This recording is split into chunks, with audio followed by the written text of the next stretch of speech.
आज का हमारा टॉपिक है अदर बुक्स। अदर बुक्स में कौन कौन सी बुक्स आती हैं?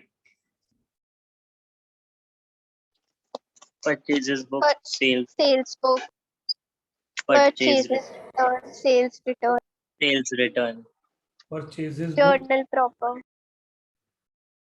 सेल्स बुक,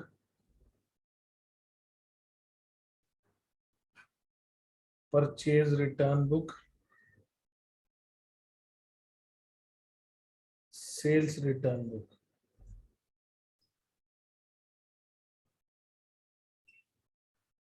ठीक है ना? Purchase book, sales book, purchase return book, sales return book. ठीक है, ये चारों की चारों बुक्स जो है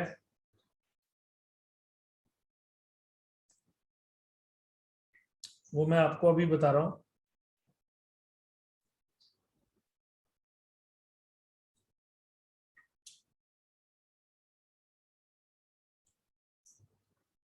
देखो जरा आप, सबसे पहले परचेज बुक देखते हैं। ठीक है, परचेज बुक का फॉर्मेट है,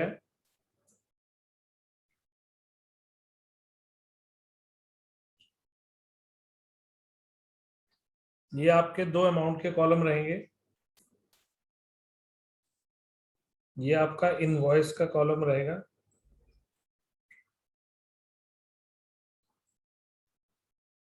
details, amount,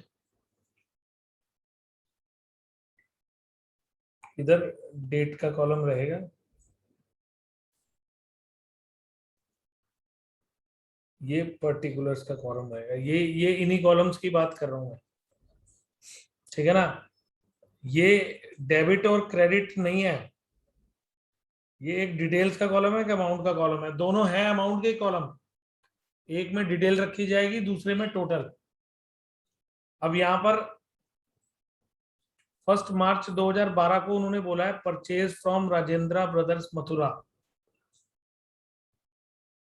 50 tins ghee, 100 bags sugar, less 10% trade discount. फिर उन्होंने बोला है bought from Bharat stores Mumbai 20 bags gram, 10 bags sugar, 15 bags wheat, bought from Harish Kumar Gupta Kaithal 10 bags sugar, 30 tins ghee. यानी कि ये इन्होंने इस महीने में 3 बार माल परचेज किया है, अलग अलग जगहों से माल परचेज किया है। तो हम इनकी जर्नल नहीं बनाएंगे, हम इनकी परचेज बुक बनाएंगे। ये जो तीनों एंट्रीज हैं ये परचेज बुक में डलेंगी, ना कि जर्नल में। क्रेडिट परचेज ऑफ गुड्स हमेशा परचेज बुक में रिकॉर्ड होती है। जैसे अभी मैं आपके सामने करूंगा, सॉल्यूशन तो हो रखा है लेकिन मैं फिर भी आपके सामने कर रहा हूं इसको। ये पूरा आपके सामने सॉल्यूशन समेत दिया हुआ है मैंने क्वेश्चन। ठीक है, लेकिन मैं इसको करके भी दिखा रहा हूँ साइड में। सर। हाँ जी बोलो। सर इसमें लेजर पोलियो का भी नहीं बनता है जो अलग था? हाँ हाँ बनता है, मैंने जानबूझ के नहीं बनाया। Okay sir. मैंने एक्चुअली सर इनवॉइस क्या है? क्या चीज? इनवॉइस, इसमें कॉलम बना हुआ है ना। इनवॉइस का जो मतलब होता है ना, दैट इज बिल नंबर। जैसे जैसे आप डोमिनोज में कुछ ऑर्डर करते हो तो आपको वो एक बिल देते हैं, छोटी सी स्लिप देते हैं। यस।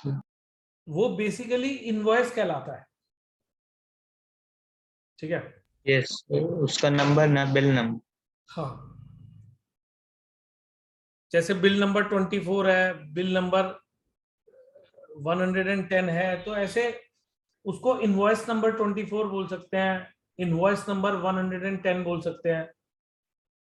तो बेसिकली बिल नंबर कहलाता है वो, बिल नंबर, इनवॉइस नंबर। तो ये जब हमने किसी से माल खरीदा तो वो माल हमने बिल पे लिया, तो उस बिल का एक नंबर तो होगा ही होगा। ठीक है, उस बिल का एक यस सर। इनवॉइस नंबर मतलब बिल नंबर तो होगा ही होगा। ठीक है, तो ये जो बिल नंबर देख रहे हो, सर ये बिल नंबर हमें लिखा होगा पेपर में? हाँ बिल नंबर बकायदा लिखा हुआ आएगा। ऐसे ही ये जो ऊपर वाला देख रहे हो ये हमारा क्वेश्चन है और नीचे वाला हमारा आंसर है। तो आपको क्वेश्चन ऐसे आएगा, उसके अंदर बकायदा बिल नंबर मेंशन्ड होके आएगा, और अगर बिल नंबर मेंशन नहीं हुआ तो आपको इस कॉलम को ब्लैंक छोड़ना होगा। ये कॉलम ब्लैंक रहेगा, कॉलम बनेगा जरूर मगर ब्लैंक रहेगा। ठीक ओके। है,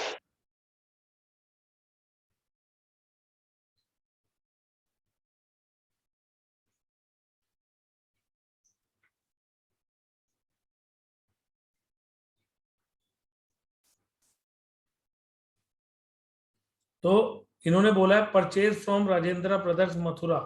तो हमारे को पहले तो ट्रांजैक्शन की डेट डालनी है। राजेंद्र ब्रदर्स मथुरा, पार्टी का नाम लिखना है, बिल नंबर लिखना है, डिटेल्स लिखनी है कि हमने उनसे क्या क्या लिया। जैसे 50 टिन घी के लिए @500 पर टिन, तो इसका मतलब है मल्टीप्लाई करके आ गया 25,000, मतलब 50 इंटू 500, 25,000। ये मैंने यहाँ पे लिखा हुआ है। 100 बैग शुगर के लिए 900 पर बैग, तो हम लिखेंगे 100 बैग शुगर @900 पर बैग, तो 90,000 ये हो गया। इसका टोटल कर लिया 1,15,000 लेस ट्रेड डिस्काउंट, यानी कि 10% का ट्रेड डिस्काउंट उसमें से माइनस करना है, ऐसे लिखा है। तो इसका 10% ट्रेड डिस्काउंट आ गया 11,500, मतलब इसी का 10%। इसमें से कट के फाइनल अमाउंट आ गया 1,03,500, ये जो आपके सामने है। इसका मतलब है हमने माल खरीदा है 1,03,500 रुपए का। समझे? Yes, sir. इसी तरीके से इससे अगली ट्रांजैक्शन है 2 मार्च की, उससे अगली ट्रांजैक्शन है 30 मार्च की। तो ये 20 इंटू 300 6,000, यानी कि 20 बैग 300 पर बैग, 10 बैग 1,000 पर बैग 10,000, 15 बैग 400 पर बैग 6,000, यानी कि टोटल मिला के 22,000, और उसका ट्रेड डिस्काउंट हो गया 2,200, वो लेस करके अमाउंट बना 19,800। तो इस अमाउंट कॉलम में फाइनल वाली अमाउंट आएगी, फाइनल अमाउंट। समझ रहे हो बात? Yes, sir. अब इस चीज को ऐसे समझो, अगर हम लोग जर्नल बनाते हैं ना, तो वहां पे ऐसे हुआ करता था, purchase account debit to Rajendra brothers 1,03,500, 1,03,500, यानी कि purchase account debit to Rajendra brothers. मतलब हम अगर जनरल एंट्री बनाते इसकी तो ये बनती, यानी कि उसमें हम ट्रेड डिस्काउंट काट के ही अमाउंट लिखते। ट्रेड डिस्काउंट को हम जर्नल में शो नहीं करते कहीं भी, मगर परचेज बुक में इस तरीके से शो होगा जैसे मैं बना रहा हूं। एक तरह से परचेज बुक एक लेमन लैंग्वेज में बनाई गई है, जिसके अंदर सारी डिटेल भी रिकॉर्ड हो जाती है कि हमने क्या क्या खरीदा, किस रेट पे खरीदा, और उसका एक नेट अमाउंट भी आ जाता है। समझे सर एक बात? बार फिर से बता दो। मैं ये कह रहा हूं कि अगर हम इसकी जर्नल बनाते तो जर्नल ऐसे बनती। अभी हम लोग जो परचेज बुक बना रहे हैं वो एक्चुअली जो रियल लाइफ में बनती है वैसे बना रहे हैं, तो उसमें हम सारी डिटेल्स नोट कर रहे हैं कि हमने कौन सी आइटम किस रेट में खरीदी। जैसे 50 टिन खरीदे 500 रुपए पर टिन, 100 बैग खरीदे 900 रुपए पर बैग, तो वो पूरी डिटेल नोट होती है इसमें, सिर्फ जर्नल नहीं बनती, मतलब ये जर्नल नहीं बनेगी, ये ऐसे डिटेल बनेगी नोट होगी। पूरी डिटेल। देखो एक बात बताओ, आपको पता होगा ना रियल लाइफ में कोई दुकानदार किसी को कोई रेट लगाता है, किसी को कोई रेट लगाता है, ठीक है, बहुत दुकानदार ऐसा करते हैं ना। यस हाँ जी सर।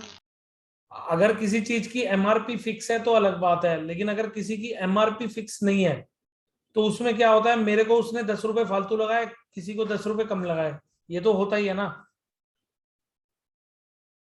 ये तो रियल लाइफ में यस सर। बहुत जगहों पर होता है। तो होता क्या है कि मुझे याद कैसे रहेगा कि मैंने उसको किस रेट पे माल दिया था, कैसे याद रहेगा? रिकॉर्ड करके बुक में। इसका मतलब मुझे बुक में रेट भी तो रिकॉर्ड करना पड़ेगा, और मैंने यस किस सर। किस रेट पे माल दिया हुआ है, बंदा देखता है ना मैंने आपको क्या रेट लगाया था। ऐसे बोलते ही है ना दुकानदार, अरे यार, बंदा कहता है यार पिछली बार आपने ये रेट लगाया था, इस बार आपने ज्यादा लगा दिया, ऐसे कई लोग बोलते ही है ना।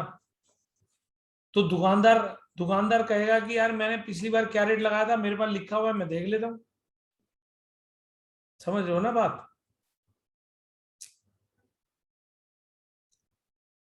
तो कहने की मैं कोशिश ये कर रहा हूं सर कि हाँ सर जी बोलो। जैसे हमने वो राजेंद्र ब्रदर्स से खरीदा था, हम्म, तो सर हम ऊपर पहले हेडिंग लेंगे, हेडिंग टाइप लिखेंगे कि हमने किससे खरीदा। ये रीना देखो, ये जिसको मैं सर्कल कर रहा हूं, यहां पर हमारे को पार्टी का नाम, जो पार्टी है ना जिससे मैं माल खरीद रहा हूं, यहां पर ये मेरी दूसरी पार्टी है, ये मेरी तीसरी पार्टी है, मतलब मेरी 3 पार्टियां हैं जिनसे मैंने अलग अलग से माल खरीदा, ठीक है। तो उन तीनों पार्टियों से मैं जब जब माल खरीदूंगा तो पार्टी का नाम तो आएगा ही, साथ में डिटेल भी आएगी कि मैंने उनसे क्या क्या खरीदा, किस रेट पे खरीदा। मतलब एक तरह से स्टूडेंट कहेगा सर ये तो ऐसा लग रहा है कि मैं पूरा का पूरा क्वेश्चन एज इट इज उतार ही रहा हूं, ये तो बस मल्टीप्लाई करने की प्रैक्टिस करवा रहे हैं हमसे, बाकी तो ऐसे का ऐसे ही उतर रहा है सब कुछ।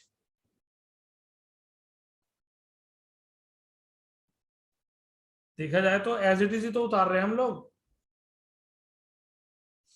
Yes sir. Yes sir.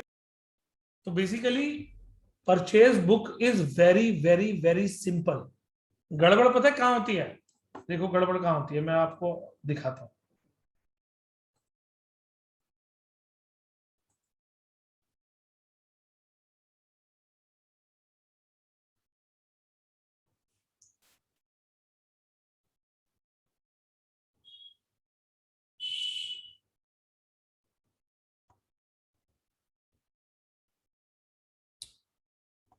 देखो ये क्वेश्चन नंबर 2 देख रहे हो, सबको स्क्रीन पे दिख रहा है? Yes sir. यहाँ पे क्या लिखा है, bought from Mohanlal and company Agra. यहाँ लिखा है purchase from Bharat Bhushan sons Mathura. यहाँ पे लिखा है परचेज फ्रॉम अनिल कुमार सुनील कुमार दिल्ली। यहाँ पे क्या लिखा है ध्यान से पढ़ना,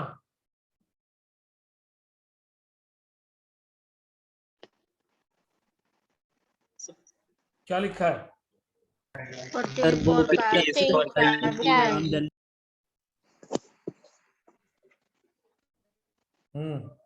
अब क्लियरली पढ़ा जाएगा आप लोगों से, क्या लिखा है? सर ये गोपी लिखा है कि चंद कैश में हुई हल्दीराम है। दिल्ली। गोपीचंद हल्दीराम दिल्ली। यहाँ पे लिखा है परचेज फॉर कैश, इसका मतलब ये हुआ कि ये ट्रांजैक्शन कैश ट्रांजैक्शन हुई ना। सर कैश बुक में रिकॉर्ड होगी। रिकॉर्ड नहीं होगी। इसका मतलब है कि ये परचेज बुक में रिकॉर्ड नहीं होगी। टीचर ना बीच में गड़बड़ कर जाते हैं, उन्होंने ऊपर की सारी ट्रांजैक्शन दी, सिंपल सिंपल, बच्चा बड़े आराम से रिकॉर्ड कर रहा होता है क्योंकि उसको लगता है कि यार क्वेश्चन तो बड़ा आसान है, लेकिन बीच में एक कैश ट्रांजेक्शन आ गई, वो उसको भी रिकॉर्ड कर जाता है। जबकि मैंने आपको क्या पहले दिन बोला था कि परचेज बुक में क्या रिकॉर्ड होता है? Credit. Credit. Credit. Good on credit. मैंने वर्ड्स बोले थे credit, purchase of goods only, यही बोला था ना मैंने? Yes, sir. तो यहां पर कैश का मतलब हो गया कि क्रेडिट वाली बात खत्म हो गई, है ना? Yes, sir. इसका Yes. मतलब है इस चीज को आप कैश परचेज बोलोगे ना, कैश Yes, परचेज sir. हुई ना। तो इसका मतलब है ये जो कैश परचेज है ये तो कैश बुक में जानी चाहिए, इसका मतलब ये रिकॉर्ड कैश बुक में होगी ना। Yes, sir. और अगर मैंने आपको क्वेश्चन परचेज बुक का मांगा है तो इसका मतलब है इस ट्रांजेक्शन को आप कहीं रिकॉर्ड नहीं करोगे, ये आपको कंफ्यूज करने के लिए बीच में दे दी गई है। बहुत बच्चे कर देते हैं, ये गलती होती है, मतलब एक आसान क्वेश्चन में गड़बड़ हो जाती है। अब देखो इससे अगली ट्रांजेक्शन, इसमें हमने क्रेडिट पे खरीदा है, हाँ या ना? Yes, Yes, sir. sir. लेकिन ये भी रिकॉर्ड नहीं होगी,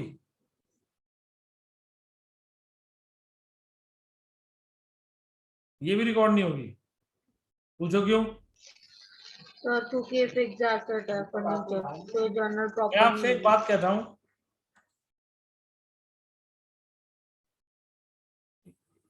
ये क्या खरीद रहे हैं हम लोग? ये क्या खरीद रहे हैं? Sugar. शुगर। ये क्या खरीदा? Sir Rice. Rice. Rice. Rice. ये क्या खरीदा? सर देसी घी। Desi ghee. ये क्या है? Kerosene oil. Kerosene oil. इससे हम एक नतीजे पर पहुंचे कि ये दुकान किसकी दुकान होगी? Grocery. राशन की दुकान.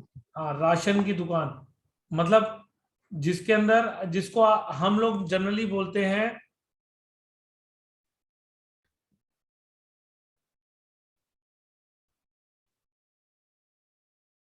आपने अपने पेरेंट्स के मुंह से सुना होगा किरियाने की दुकान, किरियाना शॉप, ठीक है ना? Yes sir. इसका मतलब है Yes, दाल, sir. दाल चावल, ये सारी चीजें, अलग अलग तरह की दाल, घी, ये सब चीजें किरियाने की दुकान पे मिलती है, यानी कि ग्रोसरी शॉप पे मिलती है, यानी कि ये मतलब एक तरह से खाने की जो जो दाल वगैरह हो गई उस टाइप की शॉप हो गई, ठीक है ना? अब एक बात बताओ, इस दुकानदार के लिए गुड्स क्या कहलाएंगे? गुड्स कौन से होंगे?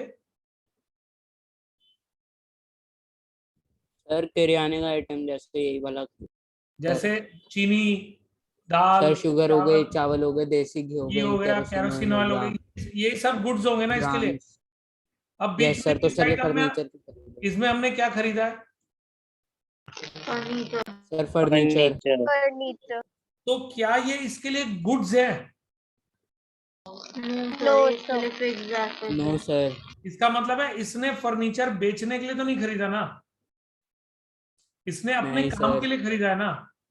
तो इसका मतलब क्लियर कट ये हुआ कि अगर इसने गुड्स के अलावा कोई चीज खरीदी है तो वो भी परचेज बुक में रिकॉर्ड नहीं होगी, क्योंकि परचेज बुक में सिर्फ गुड्स की क्रेडिट परचेज होती है, सिर्फ गुड्स की क्रेडिट परचेज,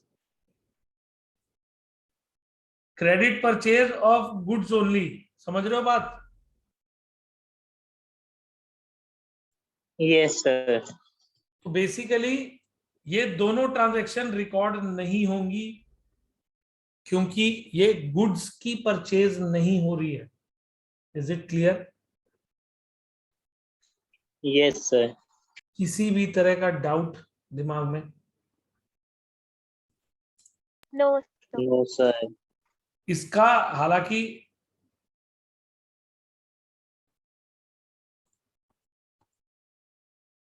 इसका मैंने ना ब्लैंक छोड़ा हुआ है, ये आपके लिए होमवर्क है, ये आपने करना है। इसका मैंने आंसर दिया हुआ है, ये रहा 1,64,630। ये आंसर कौन सा है मैं बता दूं, ये जैसे तीनों आइटम है ना, इन तीनों आइटमों का यहाँ टोटल करना पड़ता है। ये टोटल कर दिया मैंने 1,45,300, तो इसको हम आंसर बोलेंगे, इसको, ये हमारा आंसर है। यानी कि जो मैंने तीनों ट्रांजैक्शन लिख दी, उन तीनों का टोटल लगाना होता है आपको। इसका मतलब है मैंने इस महीने में टोटल परचेज कितनी करी है, 1,45,300 रुपए की। समझ गए? Yes sir. क्लियर हुआ ये मैंने क्या टोटल लगाया है? Yes sir. सर ये फोटो Yes, भेज sir. देना। है? सर इसकी फोटो भी भेज देना है क्वेश्चन की। असाइनमेंट कलेक्ट करा लो ना आशियांश, असाइनमेंट कुछ सर लोग। ये असाइनमेंट के 49 पेज पे है। हाँ, अगर असाइनमेंट अभी सामने है तो उसे खोल के देख लो, ये सारे असाइनमेंट के ही क्वेश्चन हैं। जिन लोगों ने मेरे से असाइनमेंट कलेक्ट नहीं किया है, अच्छा सुनो मेरी बात, अच्छी बात है, याद आ गई।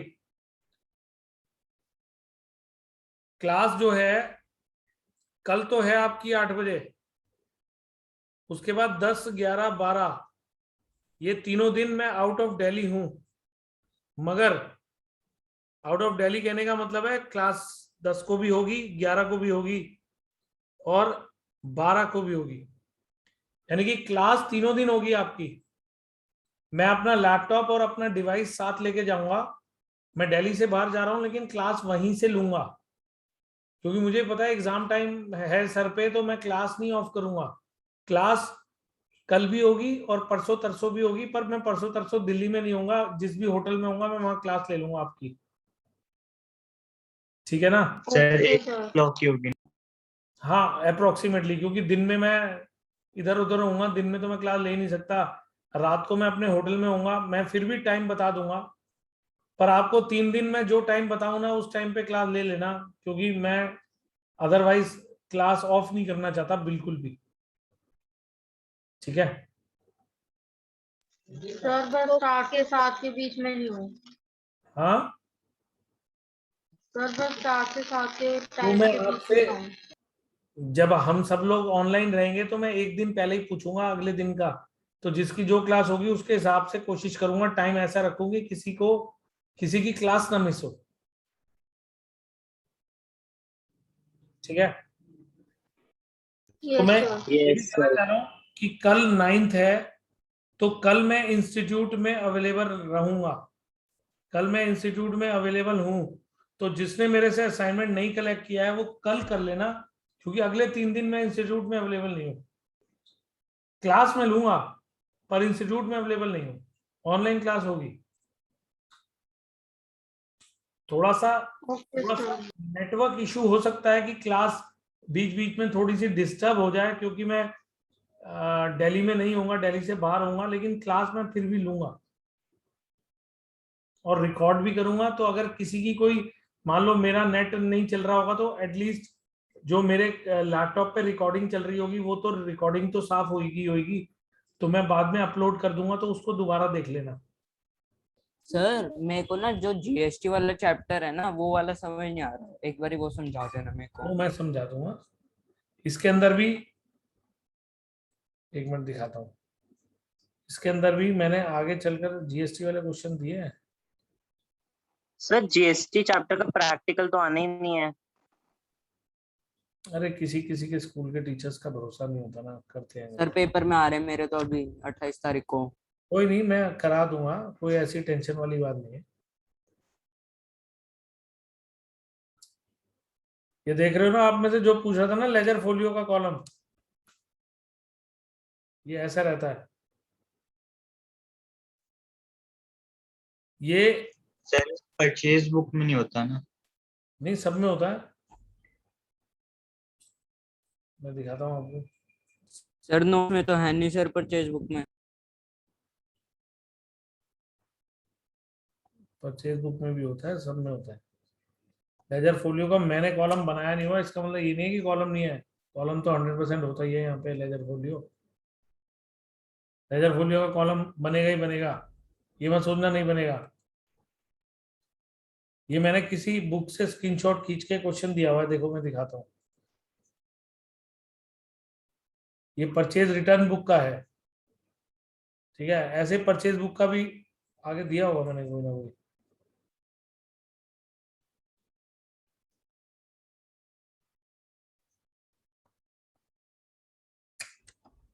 दिया नहीं है लेकिन कोई बात नहीं, purchase return cell return book का मैंने दिया हुआ है।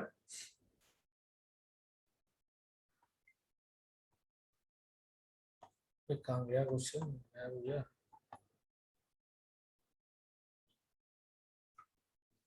जैसे ये परचेज रिटर्न बुक है, रिजॉइन करनी है क्लास? नहीं, बस होमवर्क में यही है कि आप लोगों ने purchase book, sales book, purchase return book, sale return book, इन चारों के जो मैंने क्वेश्चन दिए हुए हैं ये आपने करने हैं, इसी के अंदर करने हैं असाइनमेंट में। जो मैंने सॉल्व कर रखे हैं, जो नहीं कर रखे हैं वो इसी में से करने हैं, देख देख के। बहुत इजी है। जैसे मैं आपके सामने देखो लिखा हुआ है। सर, हाँ जी बोलो। सारे बुक्स के क्वेश्चन ये परचेज बुक जैसे ही है ना? हाँ बिल्कुल, मैंने हर एक का एक एक सॉल्यूशन दिया हुआ है, उसको देख देख के आपने करना है। और बहुत इजी है, ऐसा कुछ भी नहीं है। मतलब अगर आप हल्का सा दिमाग लगा के करोगे ना तो सब कुछ इजी है। ये देखो, जैसे ये सेल्स बुक है, अब ये सेल्स बुक का क्वेश्चन देखो। Sold to Malhotra brothers Ramesh Nagar, तो यहाँ पे नाम लिखना है मल्होत्रा ब्रदर्स रमेश नगर। क्या क्या बेचा है हमने उसको? 100 copy golden accountancy 80 each, 200 copy golden economics 45 each, 50 copies of golden English 40 each, less state discount. तो हमने वो मल्टीप्लाई कर दिए और लेस स्टेट डिस्काउंट करके निकाल लिया हम वो। तो ये सेल्स बुक है, इससे पहले वाली परचेज बुक थी। इसी तरीके से परचेज रिटर्न बुक बनती है, इसी तरीके से सेल्स रिटर्न बुक बनती है। यानी कि हम बाद में ये लिखेंगे ना कि मैंने मान लो किसी को 100 कॉपी बेची मैथ्स की बुक्स की, उनमें से उसने 10 कॉपी वापस कर दी, तो वहां भी ये लिखा जाएगा 10 copies of maths at the rate 100 each. तो इसका मतलब इतना माल वापसी आ रहा है, तो उसके टाइटल डलेगा सेल रिटर्न बुक। यानी कि सारी बुक्स एक जैसी बनती हैं। समझ रहे हो बात? Yes sir. तो आप इनको करो, मतलब थोड़ा सा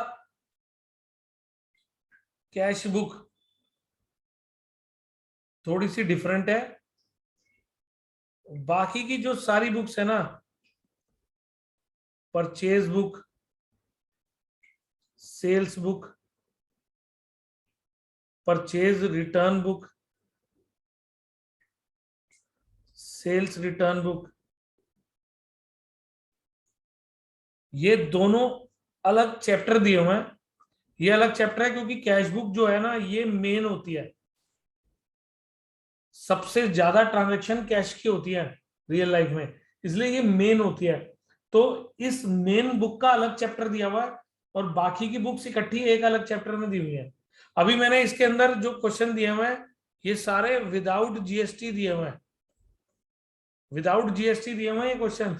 इनमें जीएसटी की कोई बात नहीं की, लेकिन अगर जीएसटी आई तो ये जो देख रहे हो ये मेरे को साथ में बताना पड़ेगा ये सेल्स बुक किसकी सेल्स बुक है, ये किसकी सेल्स बुक है? क्या मैंने यहाँ पे लिखा है कि ये किसकी सेल्स बुक है?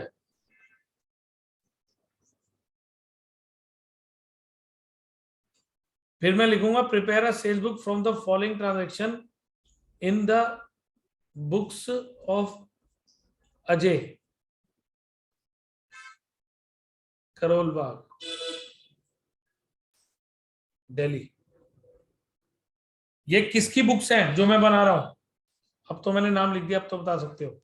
अजय अच्छे। और अजय, अजय की शॉप कहाँ पे है? करोल बाग। करोल बाग। दिल्ली। और अजय ने मल्होत्रा ब्रदर्स को माल बेचा, तो मल्होत्रा ब्रदर्स कहाँ पे है? रमेश नगर। रमेश नगर। रमेश नगर दिल्ली। भाई रमेश नगर दिल्ली में एक जगह है, ये तो पता है ना आपको? Yes sir. ठीक है ना। अब यहाँ पर बोला गया good sold to Rakesh and son Sonipat. ये सोनीपत सर दिल्ली में हरियाणा, है। गुड़गांव की तरफ पड़ता है सर। हरियाणा। हरियाणा हो गया सर ये। हाँ अब मुझे पता है, सब पता है कि आप लोगों को पूरा मैप याद है। अब मेरी बात सुन लो, मैंने ये बात सुनो सुनो सुनो, मैंने ये बात इसलिए छेड़ी कि बेचने वाला कौन? अजय। सर अजय। और वो कहाँ पे शॉप है उसकी? दिल्ली करोल बाग। करोल बाग दिल्ली। तो अजय दिल्ली का सेलर है और मल्होत्रा ब्रदर्स भी दिल्ली के सेलर हैं, तो दिल्ली से माल दिल्ली में जा रहा है ना, तो यहां Yes. CGST और SGST लगेगा। अगर इस क्वेश्चन में जीएसटी होता तो, समझे? लेकिन इस सिचुएशन में दिल्ली की पार्टी किसको माल बेच रही है? सोनीपत की पार्टी को। सोनीपत। यानी कि दिल्ली से माल निकलकर हरियाणा जा रहा है ना, मतलब दूसरी स्टेट में जा रहा है ना, तो यहां पर IGST चार्ज होगा। ये दोनों भी 18% होंगे, तो इसका मतलब 9% ये, 9% ये, और IGST होगा तो वो डायरेक्ट 18% होगा। ये इंटर स्टेट होता है, मतलब एक स्टेट से दूसरी स्टेट में माल खरीदा बेचा जाता है तो IGST लगता है, और सेम स्टेट में हो तो CGST SGST। समझे? Yes sir. तो बेसिकली अगर किसी का GST आया इनके अंदर, तो उसके अंदर बस टीचर यहीं पे कंफ्यूज कर सकता है कि दिल्ली का दिल्ली में, दिल्ली का सोनीपत में, तो कहीं पे CGST SGST, कहीं पे IGST। समझ रहे हो ना बात? तो उसमें थोड़े से कॉलम भी एक्स्ट्रा बनाने पड़ते हैं। एक कॉलम CGST का बनाना पड़ता है, एक SGST का बनाना पड़ता है, एक IGST का बनाना पड़ता है। कॉलम अलग अलग बनाने पड़ते हैं, तो वो इतना भयंकर सा फॉर्मेट हो जाता है, स्टूडेंट कहता है यार ये तो बड़ा अजीब सा फॉर्मेट है, इतने सारे कॉलम।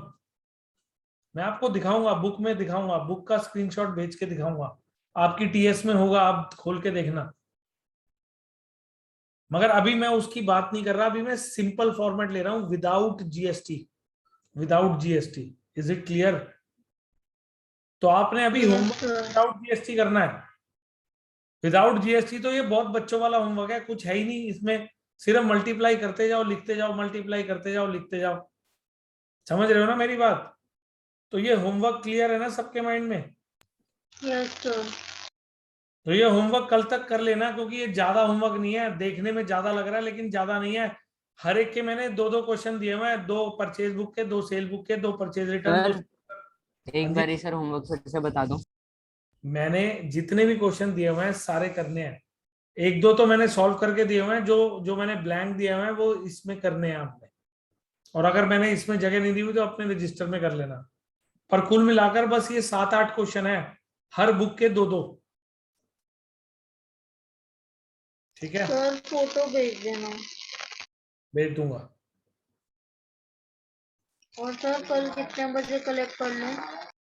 कल किसी भी टाइम कर सकते हो, मैं साइट पे ही रहूंगा पूरा टाइम। मतलब मुझे फोन मार देना, अगर मैं इंस्टीट्यूट में नहीं होऊंगा तो मैं अपने घर जो बन रहा है उसमें होऊंगा कहीं ना कहीं। Okay sir. ठीक है ना? तो मैं ओके सर। श्रेयांश, अगर मैं फोटो नहीं भेज पाया ना तो आप गौरीश से मैसेज करके ले लेना।